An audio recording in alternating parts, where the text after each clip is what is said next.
अजमेर दरगाह पे क्या बोले ओवैसी साहब? 800 साल से दरगाह शरीफ है वहाँ पर, और 800 साल में अलाउद्दीन खिलजी से लेकर उसके बाद आप अमीर खुसरो की किताब है, उसमें इस दरगाह के बारे में लिखा गया।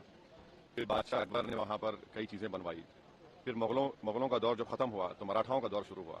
फिर मराठाओं का दौर जब कमज़ोर पड़ गए मराठा, तो 18,000 रुपये में उन्होंने अंग्रेज़ों को बेच दिया। उस वक्त भी कई, जैसे जयपुर का रॉयल फैमिली है, उन्होंने 40,000 का सिल्वर पेश किया दरगाह के लिए, खिदमत की दरगाह की।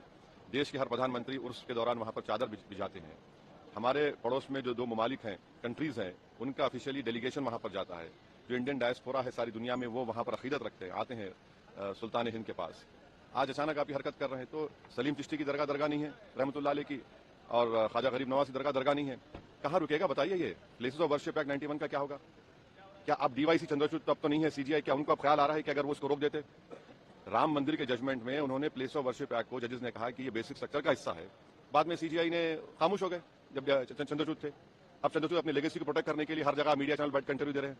उन्होंने देखा क्या कर दिया उन्होंने। ये आपने देखा संभल में क्या हुआ, 5 लोगों की, मासूम लोगों की मौत हो गई। अब भारत सरकार को पार्टी बनाया गया, मिनिस्ट्री ऑफ माइनॉरिटी अफेयर्स को, एएसआई को। अब नरेंद्र मोदी की सरकार क्या वो कहेगी जिस पर नरेंद्र मोदी ने अपनी चादर बिछाई है बहैसियत प्रधानमंत्री, कि वो दरगाह है नहीं है? एएसआई क्या बोलेगा? ये पूरा देश को डिस्टेबलाइज करने के लिए, और ये देश के हित में नहीं, हम बार बार आपको कह रहे हैं। ये जो ताकतों का ये जो लोग हैं, इनका डायरेक्टली इनडायरेक्टली ताल्लुक बीजेपी आरएसएस से है, इसे कोई डिनाई नहीं कर सकता। दिल्ली से लॉयर्स को लाकर आपने ये केस डाला है, और आप 800 साल से दरगाह, इसको बोले दरगाह नहीं है, तो फिर क्या होगा? फिर देश में क्या कोई खामोश बैठ जाएगा? अब कल कोई मुसलमान जाके बोलेगा नहीं, ये वर्शिप की जगह नहीं है, किसी और की, मेरी है। देश चलेगा तो संविधान से चलेगा, रूल ऑफ लॉ से चलेगा, लॉ एंड ऑर्डर मेंटेन होगा नहीं होगा, ये सब चीजें हैं। इसको तो नरेंद्र मोदी को डायरेक्टली जवाब देना पड़ेगा देश को, कि आप इन लोगों को रोकेंगे नहीं रोकेंगे। तो बांग्लादेश में जो हालात हैं, संभल में जिस तरह की घटनाक्रम सामने आए हैं, तो सरकार की तरफ से कहा गया है कि जो दंगाइयों हैं उनसे कैसा लेंगे आप बगैर कोर्ट में प्रूफ करे? कैसा फोटो लगाएंगे आप? राइट टू प्राइवेसी का जजमेंट है, right to privacy fundamental right है। किसी फोटो लगा देंगे आप? क्या कोर्ट ने प्रूफ किया? कोर्ट में प्रूफ करिए आप। और सबसे पहले जब तक वो पुलिस ऑफिसर सीओ रहेगा, एसडीएम होगा, इंसाफ तो होगा नहीं। उन्हीं की मौजूदगी में सब तमाशे हुए, फायरिंग हुई, 5 लोगों की मौत हो गई, वहां पर मर्डर किया गया उन लोगों को।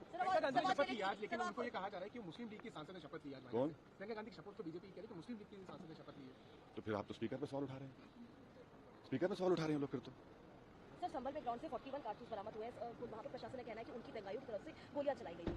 वो जो वीडियो दिख रहा है जो पुलिस वाले मार रहे हैं, वो क्या था? फूल बरसा रहे थे, फूल बरसा रहे थे वो लोग। जो विजुअल्स हैं सारी दुनिया देख रही है, वो फूल बरसा रहे थे क्या? और आप उसको नया ट्विस्ट देते हैं हर थोड़े दिन को। अब देखिए, आज तो एजेंडे में आया है कि उसको मोशन लाया गया है। देखिए वो क्या, अभी तो बोलना है, देखने में जब आएगा 12 बजे पता चलेगा। बांग्लादेश के इस्कॉन मंदिर के सीयर को उनको अरेस्ट किया गया है, और जिस तरह का घटनाक्रम आया, भारत सरकार ने अपना जवाब दिया है, हम उसकी तारीफ करते हैं। एमईए ने जो दिया है, सरकार की तरफ से क्या, और सरकार की तरफ से जो आया, हम तो जब सरकार बोल रही है तो हमारी तरफ से बोल रही है ना, और क्या है, और कुछ। Thank you.